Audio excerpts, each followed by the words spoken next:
começará a ser gravado. Então, a aula começa a ser gravada a partir deste momento. Se tiverem alguma dúvida, se quiserem sugerir algum exercício de imediato, vocês podem colocar aqui no chat e, na sequência, eu vou primeiro fazendo os exercícios que o professor de Tomaso ele orientou. Certo? Eu vou projetar minha tela aqui para vocês e a gente já inicia em alguns instantes.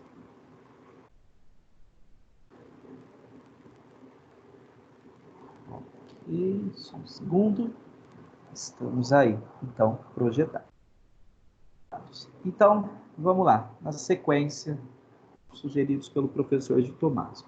Então, estamos aí com o módulo 10, módulo sobre a aula de poríferos. E o primeiro exercício que a gente vai fazer, o exercício 181. Olha lá. Dentre as características apresentadas, marque aquela que justifica a inclusão de um ser vivo no filo porífera e não em outros filos animais, tá bom? Então, olha, possuem ciclo de vida assexuado e sexuado? Não, né, gente? A gente sabe que muitos outros grupos vão fazer os dois tipos de reprodução, tá bom? Tanto reprodução sexuada quanto assexuada. Os quinidários vão fazer, os plateumintos vão fazer, por exemplo, tá bom?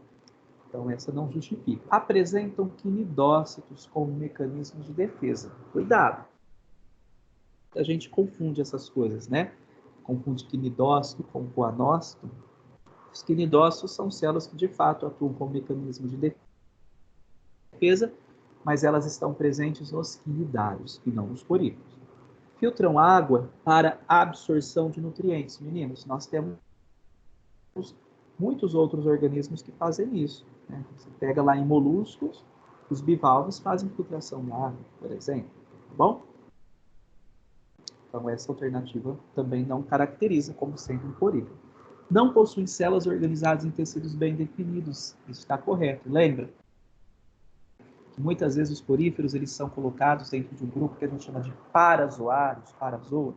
Ah, por quê? Porque muitos pesquisadores, muitos biólogos, eles consideram que, muito embora sejam organismos pluricelulares formados por células, as células elas não se organizam de modo a formar um tecido verdadeiro, tá bom? Então, aí ficamos como alternativa correta, alternativa D. Tá bom? Deixa eu ver se tem alguma sugestão de exercício no chat aqui. Aparentemente está tudo bem até o momento. Qualquer coisa vocês me interrompem. Tá bom? Mesmo se não estiverem ouvindo, tá? Se estiver tendo algum problema na transmissão. Então, voltando aqui para os organismos, para os exercícios colocados aí pelo professor. O próximo, exercício 182. Olha lá. O filo porífera tem representantes no ambiente marinho e na água doce, podendo viver isoladamente ou em colônias. Apresentam estrutura corpórea simples, não possuem órgãos diferenciados e sim tipos diferentes de células, tais como os pinacócitos e os coanócitos. Em relação a essas células têm como função, respectivamente.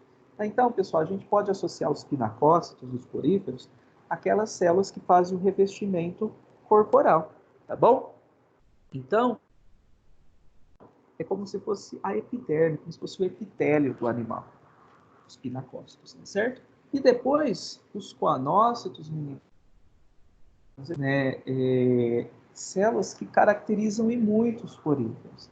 Lembra que os coanócitos eles vão fazer o revestimento de toda a parte interna desses poríferos, de toda a cavidade do átrio, ou espongiocele, como também chamado, e elas vão ter duas funções principais. Né? Primeiro, o batimento do flagelo é que orienta o fluxo de água, tá bom? E aí, ao orientar esse fluxo, essa água então vai em direção a essas células carregando as partículas orgânicas e vão então que então serão absorvidas e depois digeridas. Então, uma das funções dos coanócitos é fazer a digestão. Logo, aí ficamos com a alternativa B como alternativa correta, tá bom? Então, fazem digestão, ou fazem revestimento, no caso dos pinacócitos, e digestão, no caso dos coanócitos. Ficamos aí com a alternativa B, tá bom? Próximo exercício que o professor ele coloca para a gente fazer, o exercício 188. Olha lá, vamos para o exercício 188. A digestão dos poríferos, esponjas, é intracelular realizada inicialmente por células chamadas. Pessoal, muito simples essa, inclusive a gente acabou de comentar. Gente, pelo amor de Jeová, lembra disso, não pode esquecer. Muita gente confunde coanócito com pinacócito, coanócito com quinidócito, desculpe, tá bom? Então não faça essa confusão. Aqui, o avaliador até que foi bonzinho, não colocou as duas opções, mas quando coloca, é um Deus nos acuda, tá bom? Então ficamos aí com uma alternativa correta, alternativa C, os coanócitos. O próximo, 189, olha lá, temos uma tirinha, a tirinha do calvo, né? Leia a tira a seguir, que ilustra os dilemas alimentares na vida de uma esponja. Olá, sou uma esponja. A água do mar passa constantemente através. É assim que eu me alimento. É claro que eu preferiria um hambúrguer com fritas. É do Calvin, não, que eu estou arrumando. Achei que era tirinha do outro autor. O desejo da esponja expresso no último não pode se realizar. Na evolução dos metazoários, a aquisição fundamental que possibilitou a digestão de macromoléculas, a qual não está representada na esponja, é. Olha lá, pessoal, então nós sabemos que o processo de digestão durante ele vai se modificando, né? Então, nas esponjas a gente tem uma digestão completamente intracelular, com a absorção das partículas alimentares que vão então sendo fagocitadas por esses coanócitos, digeridas dentro da célula.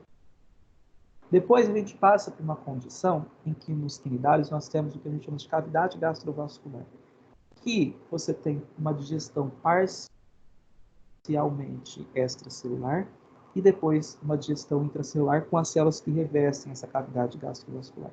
Depois, já nos plateumintos, a gente passa a ter um sistema digestório que é incompleto, mas já com a maior parte da digestão acontecendo, né, nessa cavidade, tá bom? Então vejam que para que a gente consiga digerir moléculas complexas, macromoléculas, como são aquelas dos nutrientes que fazem parte da composição da nossa comida,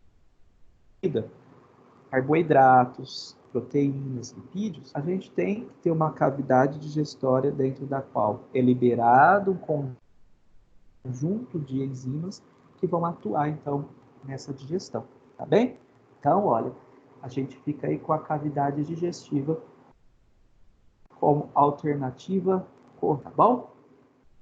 Tá? O próximo exercício colocado pelo professor de Tomás foi o exercício 191. Vamos ver. Exercício 191. Olha lá, exercício 191. Os poríferos, também conhecidos como esponjas, constituem um dos dois tipos mais antigos de animais, sendo predominantemente marinhos. Seus esqueletos podem ser constituídos por material orgânico, silicoso ou calcário. Algumas esponjas apresentam pequenos espinhos, que são as espículas, com a função de defesa e sustentação mecânica. Nas chamadas esponjas de vidro, as espículas formam estruturas semelhantes às fibras de vidro, podendo inclusive comportar-se como as fibras ópticas, transmitindo a luz de maneira bastante eficiente. As espículas das esponjas de vidro são constituídas principalmente de... Pessoal, pensa, essas esponjas, né? Nós temos as esponjas calcárias, nós temos as esponjas moles, que a principal composição vão ser fibras de colágeno, fibras de espongina, proteínas em si. Mas nós temos aquelas esponjas que são conhecidas como esponjas de vidro, tá? E aí, nessas esponjas de vidro, quando elas morrem, fica até uma estrutura tridimensional muito bonita, que às vezes é utilizada como ornamentação. E toda essa estrutura, esse esqueleto, ele é possibilitado pela presença dessas espículas que realmente parecem vidro. Agora pensa, vidro é feito de quê? Vidro é feito de areia derretida. E areia é feita de quê? De sílica. Tá? Então, basicamente, essas esponjas conseguem incorporar a sílica, né, que está em suspensão na água, não a areia, tá? Mas partículas, micropartículas de sílica e constituindo suas espículas, tá bom? Então, ficamos como alternativa correta aí, alternativa C. Deixa eu dar uma olhadinha se alguém fez alguma intervenção aqui no chat. Aparentemente está tudo bem, tá bom? Vamos aí para a próxima questão colocada pelo professor de Tomás, tá bom? Olha lá, deixa eu ver aqui qual foi a próxima sugestão. A próxima sugestão foi exercício 195.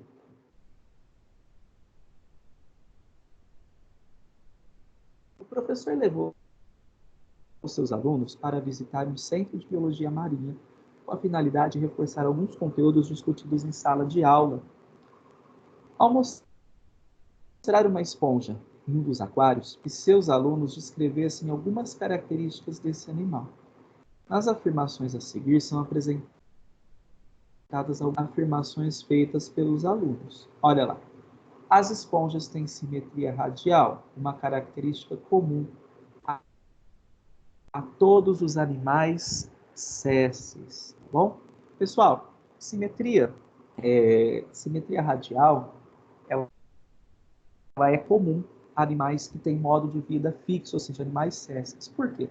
Pensa só. O bicho está ali parado, sem mobilidade nenhuma. As estratégias de obtenção de alimentos já são muito limitadas. Né? Então, é muito mais viável, gente, pensa tudo isso do ponto de vista evolutivo.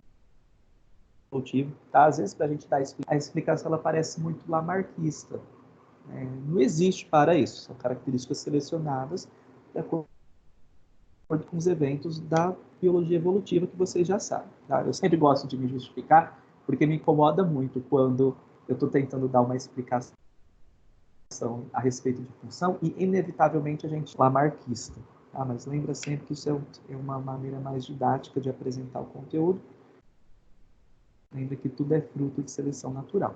Bom, então, o fato das esponjas terem essa simetria radial está relacionado a uma maior capacidade de obtenção desses alimentos que podem simplesmente vir de qualquer direção. No caso das esponjas, esses alimentos vêm de qualquer direção por meio da água. Vocês sabem, então, que a água ela passa, né, por dentro dos porócitos, depois vai circular nas esponjas mais simples apenas o átrio, nas esponjas mais complexas. Lembra que a gente tem as esponjas do tipo asconoide, leuconoide, lembra disso? Enfim, e aí elas circulam pelo interior do corpinho do animal e essa água vai sendo filtrada pelos coanócitos. Tá bom? Então, o fato delas conseguirem ter essa simetria radial facilita muito a obtenção desses recursos, tá bom? Olha lá. Próximo. Ocorre um fluxo constante de água no interior do animal, promovido pelas espículas. Não, né, não são as espículas que promovem esse fluxo de água.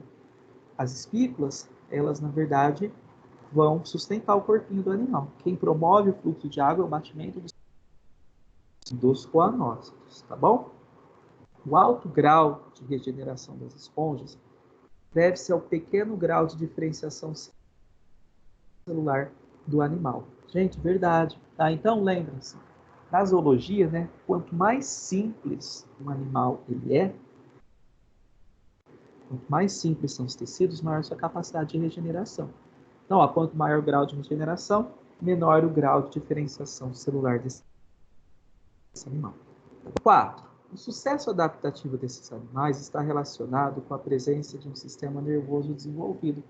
Ah, de jeito nenhum, né, gente? A gente sabe que uma esponja ela não tem nenhum tipo de neurônio, nenhum tipo de resposta ao ambiente, né?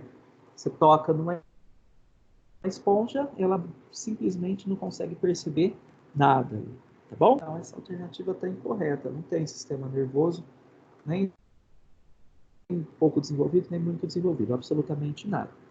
Olha lá, as partículas alimentares obtidas através da filtração da água pelas esponjas são parcialmente digeridas na cavidade digestória? De jeito nenhum. Elas nem ao menos, a gente não chama nem a espongiocele, nem o átrio de cavidade digestória. Tá? Por quê? Porque toda a digestão acontece no interior dos coanócitos, a digestão intracelular plena, completa, nada de cavidade digestória.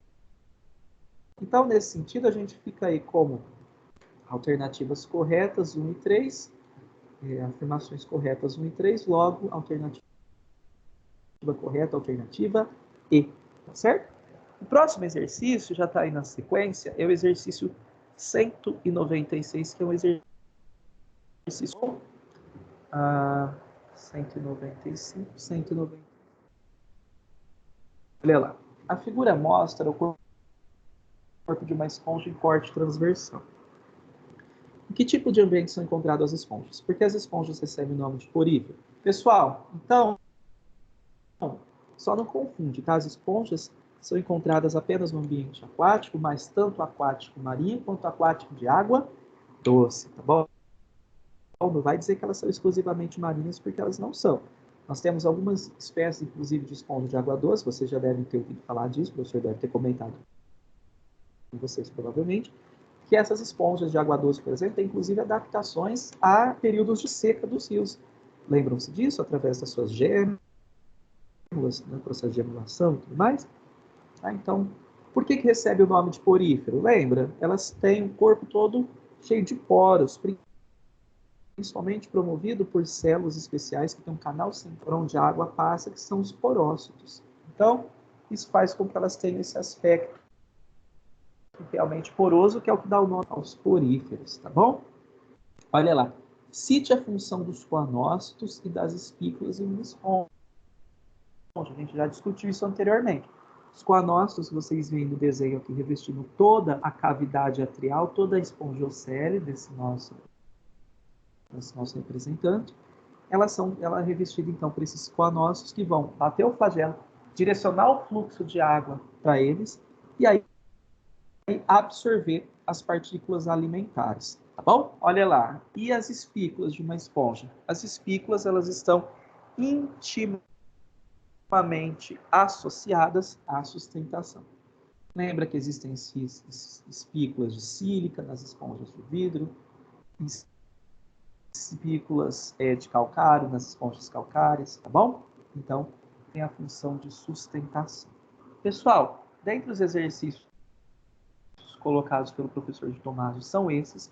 Como nós temos ainda aí alguns minutinhos, eu separei outros que estão inclusive aí na sequência, que são exercícios que trazem, né, as afirmações e que a gente poderia fazer caso ninguém quisesse que a gente quisesse recomendar.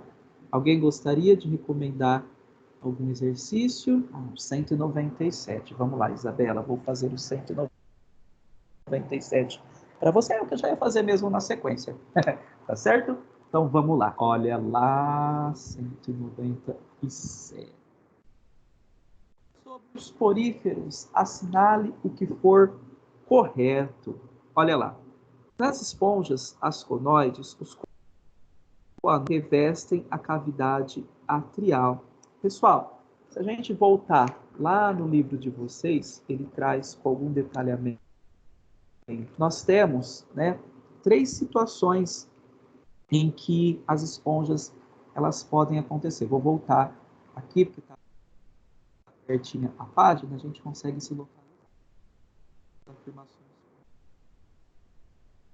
Está aqui, ó, nessa página aqui, ó. Então, nós temos essas 3 situações. Olha, a esponja asconoide, depois a ciconoide e depois nós temos a leuconoide. É muito legal a gente falar dessa estrutura, porque isso mostra algumas coisas para a gente, tá? Essas esponjas aqui, a do primeiro tipo, a asconoide, ela é muito pequenininha, o tamanho dela é muito limitado. E olha que situação interessante. Por quê? Vocês veem que o nível de complexidade dela é bem pequeno. Basicamente, ela tem um buraco ali no meio, uma cavidade central, um átrio, por onde a água circula. Então, a capacidade dela de absorver nutrientes é um tanto quanto limitada. Vocês concordam comigo? Por quê? O fluxo de água passa muito rapidamente. Agora, quanto maior a proporção de canais e de cavidades ao longo do corpinho da esponja, né, mais a água demora, o fluxo é mais lento e, portanto, ela vai conseguir consumir mais nutrientes. Então, um aproveitamento energético melhor. Então, isso permite, inclusive, que elas tenham um tamanho corporal maior, uma complexidade maior. Então, quando ele coloca aqui para a gente, né, nas esponjas asconoides, os coanócitos revestem cavidade atrial, isso é verdade. Tá vendo na figurinha aqui? Isso está correto, tá bom? Vamos voltar lá. Nas esponjas ciconoides, os coanócitos revestem apenas os canais radiais. Vamos deixar na figura, porque ele está falando dessas esponjas. Fica mais fácil a gente mostrar. Olha lá, ó. Quando a gente olha nas esponjas ciconoides, que vai ser o segundo exemplo aqui, você tem já uma grande quantidade de canais e o local onde há revestimento pelos coanócitos, de fato, é apenas nesses canais, porque a água já passa muito rapidamente aqui por esse átrio, tá vendo? Então a água ela circula com uma velocidade muito menor, fica ali por um tempo maior, aonde? É no átrio? Não é. É no interior desses canais. Então está correto também. As esponjas leuconoides são maiores e mais complexas, com dobramentos da parede formando inúmeras câmaras flageladas, é verdade. Tá vendo no desenho aqui, ó? Tá? Ela é mais complexa e, com a discussão que eu já trouxe para vocês, ela consegue também ter um tamanho maior. Por quê? Porque o aproveitamento alimentar dela é muito maior, tá bem? Olha lá, 8. Nas esponjas asconoides, o trajeto da água é poro, ósculo e átrio. Não, né? Olha lá, lembra? A asconoide é o tipo mais simples. Veja, a água passa primeiro pelo porócito, depois pelo átrio, depois pelo ósculo. O ósculo independente vai ser sempre a última parte pela qual a água vai passar. 16. A gemulação é um processo assexuado de reprodução que ocorre principalmente nas esponjas dulcícolas. Absolutamente correto. O que significa a palavra dulcícola? Dulcícola é um adjetivo relacionado à água doce, tá? E a gemulação acontece, então, por reprodução assexuada. Quando a água começa a secar, as espículas elas envolvem alguns grupos de amebócitos. Os amebócitos têm inúmeras funções, entre elas, né, conseguir formar essas gêmulas. Então, esses amebócitos eles ficam condicionados no interior dessas gêmulas que são revestidas pelas espículas. E aí, quando a condição melhora, o ambiente melhora, aí nós vamos ter, então, a proliferação desses amebócitos reconstruindo novamente o corpinho da esponja. Tudo bem? Deixa eu ver.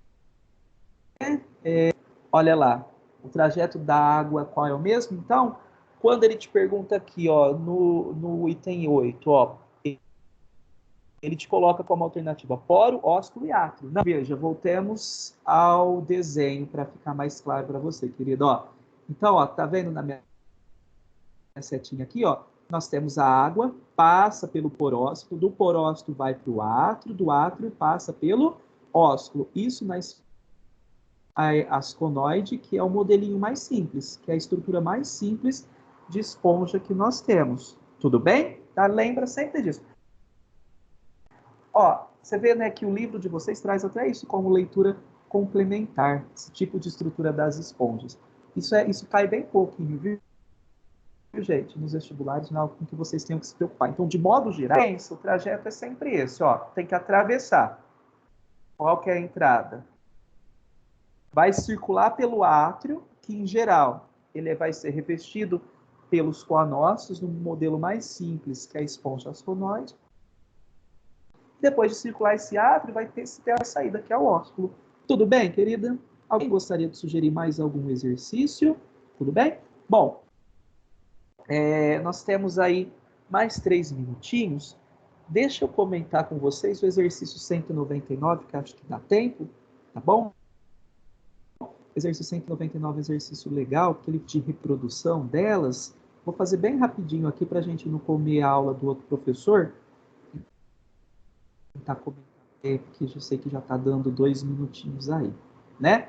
Olha lá, o filo porífera é representado pelas esponjas.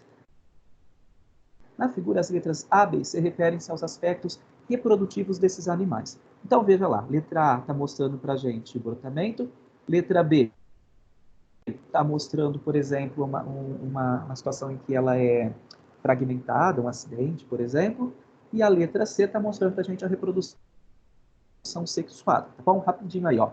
A representa um tipo de reprodução assexuada. Olha lá, verdadeiro, né? No brotamento não tem variabilidade genética, não tem troca de gametas, então é um processo de reprodução assexuada. B representa um tipo de reprodução sexuada? De jeito nenhum. Reprodução sexuada só vai acontecer quando a gente tem, então, a troca de material genético por meio das células gaméticas. C representa, pela presença de células sexuais, a reprodução sexuada verdadeira, tá vendo? A gente tem um óvulo fecundado com espermatozoide, variabilidade genética e assim vai. A é denominado brotamento? Sim, como eu já tinha falado no início para vocês, começa a brotar na paredinha do organismo um novo ser vivo. Para a formação do ovo, em C, deve ocorrer a fecundação. Olha lá, então, olha lá, é verdade. O que é o ovo? O ovo é a célula resultante da fecundação do óvulo pelo espermatozoide. Então, tem que haver o processo de fecundação. Em A e B, os organismos produzidos por estes mecanismos possuem diferenças genéticas em relação ao indivíduo que lhe deu origem. Não, A e B é reprodução assexuada. Então, os organismos gerados são geneticamente idênticos, não tem variabilidade genética. E, por fim, o fenômeno apresentado em C, possibilita o aumento da variabilidade entre as esponjas. Verdade, reprodução sexuada, sempre associado à variabilidade genética. Então, nós temos aí maior diversidade, maior variabilidade entre as esponjas. Tá certo? Pessoal, terminamos aqui a nossa aula, tá? Novamente, me coloco à disposição de vocês para quando precisarem, para que me procurem via Facebook ou via Instagram, tá bom? Estamos sempre à disposição de vocês e força nesse momento. Tá aí todo mundo bem disso. Importante é manter estudando. Bem? Então, neste momento, nossa aula, ela termina de ser gravada. Muito obrigado, querida.